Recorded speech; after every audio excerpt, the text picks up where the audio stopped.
ಮಂಡ್ಯದಲ್ಲಿ ಮತ್ತೊಬ್ಬ ಭಿಕ್ಷುಕಿ ಮನೆಯಲ್ಲಿ ಲಕ್ಷ ಹಣ.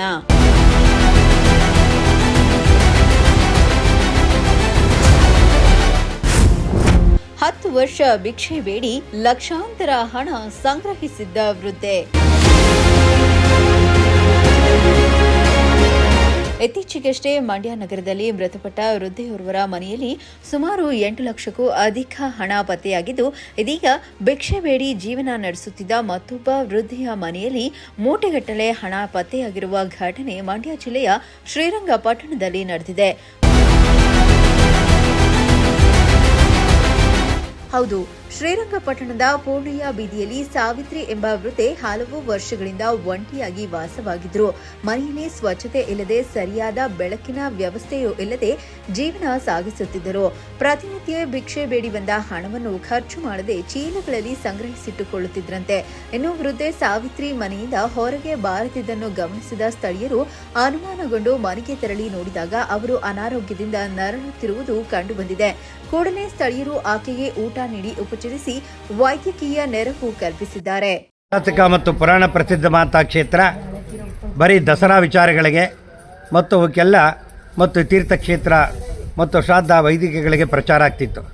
ಆದರೆ ಇವತ್ತಿನ ಸಹ ವಿಶೇಷವಾಗಿ ಶ್ರೀರಂಗಪಟ್ಟಣದ ದಿವಾನ್ ಪೂರ್ಣಯ್ಯ ಬೀದಿಯಲ್ಲಿ ಹಿಂಭಾಗದಲ್ಲಿರ್ತಕ್ಕಂಥ ಅಯ್ಯಪ್ಪ ಸ್ವಾಮಿ ದೇವಸ್ಥಾನದ ಹಿಂಭಾಗದಲ್ಲಿರ್ತಕ್ಕಂಥ ಜಾಗದಲ್ಲಿ ಒಬ್ಬ ಭಿಕ್ಷುಕಿ, ಅಂದರೆ ಅವಳು ಪಾರ್ವತಿ ಅಂತ ಅವ್ರ ತಾಯಿ ಹೆಸರು, ಅವಳ ಹೆಸರು ಸಾವಿತ್ರಿ ಅಂತ. ಅವಳು ಅನೇಕ ವರ್ಷಗಳಿಂದ ಚಿಕ್ಕ ಗೂಡನ್ನು ಹಾಕ್ಕೊಂಡು ಭಿಕ್ಷೆಯನ್ನು ಬೇಡಿ ಇವತ್ತು ಅವಳನ್ನು ಮನೆಯನ್ನು ಸ್ವಚ್ಛ ಮಾಡಿಕೊಡ್ಬೇಕು, ರೋಗ ರುಜಿನ ಬಂದು ನರಳುತ್ತಾ ಇದ್ಲು. ಶುಚಿಯನ್ನು ಮಾಡಿದಾಗ ಅನೇಕ ಸಂಘ ಸಂಸ್ಥೆಯ ಸಹಾಯದಿಂದ ಅವಳ ದ್ರವ್ಯರಾಶಿಯನ್ನೆಲ್ಲ ನೋಡ್ತಾ ಇದ್ದಾರೆ. ನೋಟುಗಳನ್ನೆಲ್ಲ ಕ್ಲೀನ್ ಮಾಡಿ ಸ್ವಚ್ಛ ಮಾಡಿ ಅವಳ ಮನೆಯನ್ನು ಸ್ವಚ್ಛ ಮಾಡಿಕೊಡುವಂಥ ಕೆಲಸವನ್ನು ಮಾಡ್ತಾ ಇದ್ದಾರೆ. ಅದ್ಭುತವಾದಂಥ ದೃಶ್ಯ. ಇನ್ನೂ ನಮಗೇನು ಅನಿಸುತ್ತೆ ಅಂದರೆ ಈ ಥರ ಎಲ್ಲ ಸಂಪಾದನೆ ಮಾಡಿದ್ದು ಸದ್ವಿನಿಯೋಗ ಆಗಬೇಕು. ಅದೆಲ್ಲ ಮಕ್ಕಳುಗಳ ಮಾಡಿ ಏಣಿಸುವಂಥ ದೃಶ್ಯವನ್ನು ನೋಡ್ತಾ ಇದ್ದೀರಾ. ಬಳಿಕ ಮನೆಯ ಪರಿಸ್ಥಿತಿ ಕಂಡು ಸ್ವಚ್ಛತಾ ಕಾರ್ಯವನ್ನು ಕೈಗೊಂಡಿದ್ದಾರೆ. ಈ ವೇಳೆ ಮನೆಯನ್ನು ಪರಿಶೀಲಿಸಿದಾಗ ಚೀಲಗಳಲ್ಲಿ ತುಂಬಿಸಿಟ್ಟಿದ್ದ ಹಣದ ಮೂಟೆಗಳು ಪತ್ತೆಯಾಗಿವೆ. ತಕ್ಷಣವೇ ಸ್ಥಳೀಯ ಸ್ವಯಂ ಸೇವಕರ ಸಹಾಯದಿಂದ ಹಣ ಎಣಿಕೆ ಕಾರ್ಯ ಆರಂಭಿಸಲಾಗಿದೆ. ಬರೋಬ್ಬರಿ 20ಕ್ಕೂ ಹೆಚ್ಚು ಮಂದಿ ಸ್ವಯಂ ಸೇವಕರು ಸೇರಿಕೊಂಡು ಚಿಲ್ಲರೆ ಹಾಗೂ ನೋಟುಗಳನ್ನು ಪ್ರತ್ಯೇಕಿಸಿ ಹಣ ಎಣಿಕೆ ಮಾಡಿದ್ದಾರೆ. ಸದ್ಯ ಲಕ್ಷಾಂತರ ರೂಪಾಯಿ ಸಂಗ್ರಹವಾಗಿರುವುದು ಬೆಳಕಿಗೆ ಬಂದಿದೆ. ಅವ್ರು ಸುಖವಾಗಿದ್ರು ಅಂದ್ರೆ ಅವ್ರ ಮನೆ ಕೆಲಸಗಳನ್ನೇ ಮಾಡ್ಕೊಂಡು ಹೋಗ್ತಾ ಇದ್ರು. ಅವ್ವ ಮಗಳಿಬ್ರು ಭಿಕ್ಷೆ ಬೇಡ್ತಿರ್ಲಿಲ್ಲ ಅವಾಗ. ಈಗ ಒಂದು 15 ವರ್ಷದಿಂದ ಭಿಕ್ಷೆ ಬೇಡಕ್ಕೆ ನಿಂತ್ಕೊಂಡ್ರು. ಕೆಲಸ ಮಾಡಕ್ ಆಗ್ತಿರ್ಲಿಲ್ಲ ಅವ್ರ ಕೈಲಿ.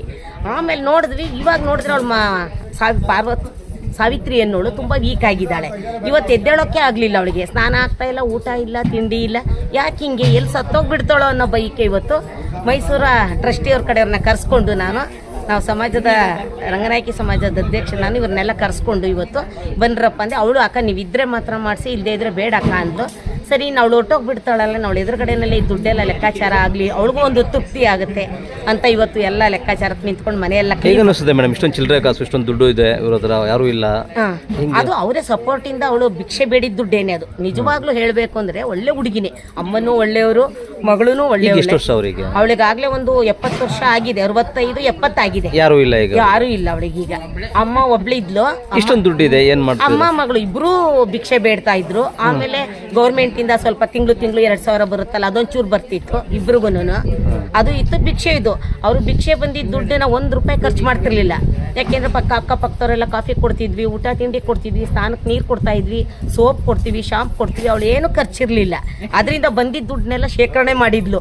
ಇವತ್ತು ಇಷ್ಟು ಶೇಖರಣೆ ದುಡ್ಡು ಅವಳಿಂದ ಶ್ರೀರಂಗಪಟ್ಟಣದಲ್ಲಿ ಒಂದು ದೊಡ್ಡ ಪ್ರಸಿದ್ಧಿ ಆಗಿದೆ. ಆ ನಿಮಿಷಾಂಬ ತಾಯಿ ಕೂತ್ಕೊಂಡು ಅಷ್ಟು ಸಂಪಾದನೆ ಮಾಡಿದ್ರೆ ಇವಳು ಭಿಕ್ಷೆ ಬೇಡಿ ಇಷ್ಟೊಂದು ಸಂಪಾದನೆ ಮಾಡಿದಾಳೆ ಅಂತ ಹೇಳಕ್ಕೆ ಇಷ್ಟಪಡ್ತೀನಿ.